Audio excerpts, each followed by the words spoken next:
FTV Hindi में आप सभी को सुस्वागतम। जी हाँ, भारतीय अंतरिक्ष अनुसंधान संगठन यानी इसरो का महत्वाकांक्षी चंद्र मिशन चंद्रयान-3 फिलहाल चंद्रमा पर निष्क्रिय अवस्था में है। मिशन जो 23 अगस्त को चंद्रमा पर उतरा और रोवर तैनात करने का साथ साथ कई प्रयोग किए, वो हमेशा के लिए स्लीप मोड में चला गया, यानी कि इसरो की तरफ से डाल दिया गया है। इसरो प्रमुख एस सोमनाथ ने कहा है कि विक्रम लैंडर अपना काम बहुत अच्छे से करने के बाद चंद्रमा पर खुशी से रह रहा है, लेकिन इस वक्त विक्रम और रोवर पर बड़ा खतरा मंडरा रहा है।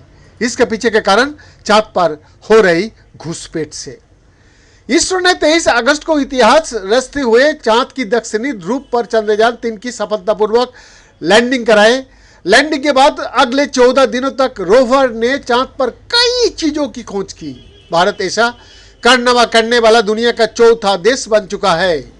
अंतरिक्ष में अपनी धाक जमाने के बाद इसरो नए मिशन की तरफ आगे बढ़ रहा है। हालांकि इस बीच चंद्रयान-3 को लेकर यानी कि उसका रोवर और विक्रम पर संकट का नए बदल मंडरा रहा है। हालांकि लैंडर विक्रम और रोवर प्रोग्राम को निष्क्रिय कर दिया गया है, लेकिन चांद पर हो रही घुसपैठ से रोवर और विक्रम खतरे में है। इसरो वैज्ञानिकों का कहना है कि चंद्रमा पर उनके सामने सबसे बड़ा खतरा सूक्ष्म उल्कापिंड प्रभावों का है, जो चंद्रमा की सतह पर गिरते ही रहता है। इसरो के वरिष्ठ अधिकारियों ने बताया कि ये दोनों माइक्रो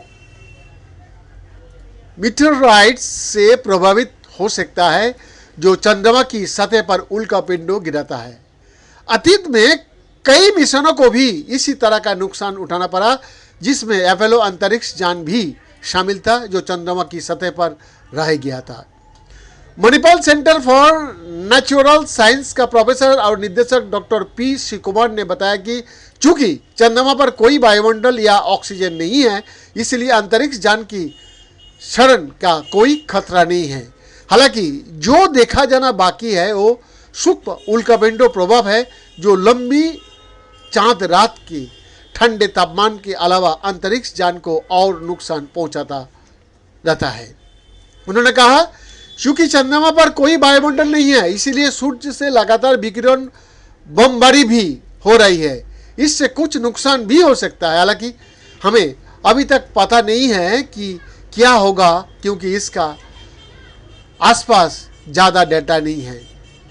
चंद्रमा की धूल भी लैंडर और रोवर की सतह तक पहुंच जाएगी। पृथ्वी की धूल की विपरीत चंद्रमा पर हवा की अनुपस्थिति के कारण चंद्रमा की धूल चिपक सकती है। ये देखने के लिए डेटा उपलब्ध है कि चंद्र अंतरिक्ष यान पर धूल कैसे जगह धरती है, जैसे कि अपोलो मिशन के दौरान देखा गया था। डॉक्टर पी श्री कुमार ने आगे कहा कि अपोलो अंतरिक्ष यात्रियों द्वारा चंद्रमा की सतह पर छोड़े गए चंद्र परिवर्तकों को ढकते हुए धूल की परतें देखी गई थी, तो हमें इसके बारे में कुछ पता है। हालांकि इसको वैज्ञानिक संतुष्ट है, क्योंकि अंतरिक्ष यान अपना वो काम कर चुका है जो उसे चंद्रमा पर करने के लिए बनाया गया था, और निष्क्रिय होने से पहले वो अपना 14 दिवसीय लंबा मिशन पूरा कर चुका है। मिशन के प्राथमिक उद्देश्य चंद्रमा की दक्षिणी ध्रुवीय क्षेत्र का पता लगाना था, जो पानी की बर्फ से समृद्ध क्षेत्र है, जो संभावित रूप से ऑक्सीजन, ईथेन और पानी का स्रोत हो सकता है।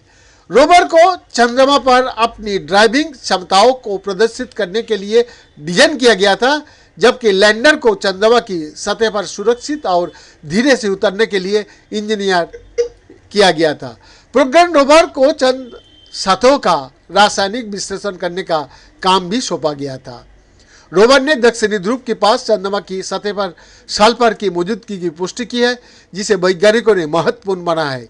एल्युमिनियम, कैल्शियम, लोहा, क्रोमियम, टाइटेनियम, मैंगनीज, सिलिकॉन और ऑक्सीजन जैसे अन्य तत्वों का भी पता लगाया गया है। बीएन की रिपोर्ट, एफटीवी हिंदी, दिल्ली, भारत।